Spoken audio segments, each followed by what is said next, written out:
I'm Kimberly from Fat Quarter Shop, and today we're playing for keeps and making the backgammon quilt pattern.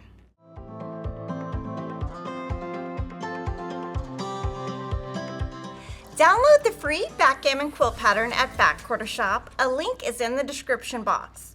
To make this quilt, you need 12 fat quarters and 1 background. We're using the Super Bloom collection by Pickens for Moda fabrics, and for our background, we're using Bella Solid color 200, and that is 9900-200. And we do recommend using the Starburst 30-degree triangle ruler by Creative Grids.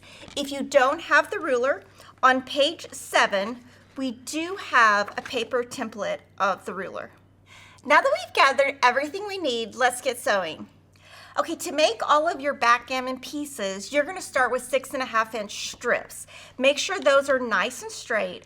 Then take your Starburst ruler, line up the very bottom on this edge, and then there's a 6.5-inch line right here. So line both of those up and make one cut. And then what I like to do is just rotate. And then you can just rotate your ruler and make sure you've got all 3 sides lined up. And you're gonna make 8 of these from each strip set. Now, since we started with a 6.5-inch strip, when we're cutting, we're only cutting the left and the right. You don't have to cut at the top or the bottom. From each print rectangle, you're gonna cut 8. Then you're gonna end up with 192 wedges total. You're gonna repeat the same thing on each of your background rectangles, and you're gonna end up with 184 background wedges. This quilt is made up of 10 rows.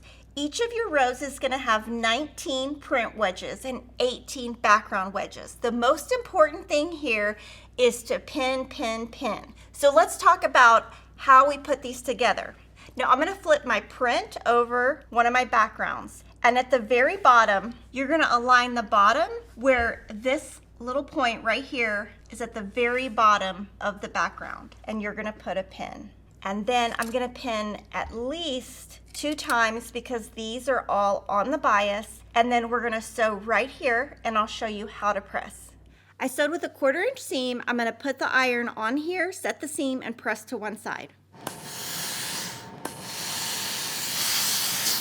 And you can see you have a straight line and your pinks and whites touch. I'm gonna turn this over and press open. Okay, another tip is if you want this to come out 100% exact at the very bottom, mark a little mark for a 1/4 inch. And then when you flip this over and you place the edge here, it will line up to the 1/4 inch, and this little point will touch right at the edge of the fabric. Then you will continue adding all of your wedges. And I would just make sure as you go that at the top and the bottom, you have a straight line going. So this is how an entire row looks. And like I said, you want the top and the bottom to stay even. Now you will see you have these little notches right here. They're just extra fabric. You could go along and cut those off, or you could leave them in. It's totally up to you. For us, we're gonna just leave those on, and I'm gonna show you how you connect 2 rows together. So you're gonna take another row, and you're gonna have the backgrounds touching, and this creates that backgammon feel. We're gonna put these together, and before you do anything, the most important thing is to pin. So you're gonna do the poke a pin method, where you poke a pin in that exact point, you go to the next point, put your pin in, stand it straight up, and pin. You're gonna do that on every single intersection, and then in the center, you're gonna pin these where it's nice and straight. There's gonna be a lot of pinning here. So here, what we're gonna do is we're just gonna sew with a 1/4 inch seam, and you can see some of these are gonna line up perfectly, some of them are not. I would just put that right in the center and pin and hope for the best. This is a lot of bias edges, and this is not gonna come out as perfectly as a quilt that does not have bias edges. And I would go really slow and remove the pins as you sew. So this is how it looks before I press. And you can see that some of these match perfectly and some don't. You're not even gonna notice when the entire quilt is done. So the first thing to do is take this entire seam and press flat all the way across, nice and gentle, and get that nice and flat before you press to one side.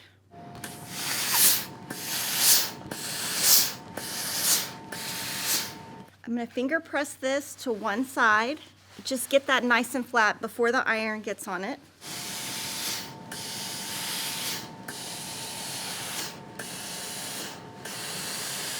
Now I'm going to turn this over and I'm going to open the seams and press it open, and then I'm going to come back and make the top really flat. So when you look at your pattern, you're really going to make 5 sets of these. So you have 1, 2, 3, 4, 5. That's how I would put the rows together, and then put all 5 rows together, and I'm going to show you how you trim the edge to have a nice straight edge.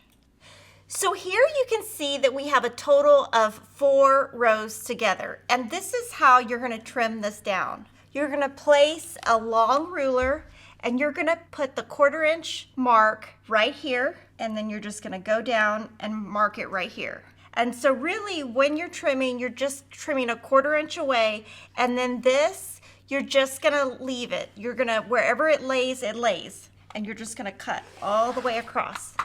And that is all the waste you're going to have, and you should be about a 1/4 inch from here. I'll show you also on the other side, and if you want to, you could draw with a friction pin a line before you cut the entire thing. So 1/4 inch, and cut. And then you have a nice straight cut right there, and across the top and the bottom, it should already be straight for you. So I showed you how to cut this just with 4 rows, but you want to wait until you have your entire quilt top together before you cut. Once you trim your quilt top, you're going to add a side border and top and bottom border. We opted to cut our borders at 2.5 inches because that's really small and it lets your design really pop. And we put a really nice, fun print on the backing. The quilt comes out about 62 by 64. And I just kind of wanted to show you, if you look, there are so many points in this quilt. Some are not going to match and be perfect, and that's okay. This quilt has a ton of piecing, but it's totally doable if you use pins, take your time, and use the Starburst ruler. Let me know if you're using the ruler or the paper template that's included in the pattern. Make sure you like, comment, and subscribe, and I'll see you next time.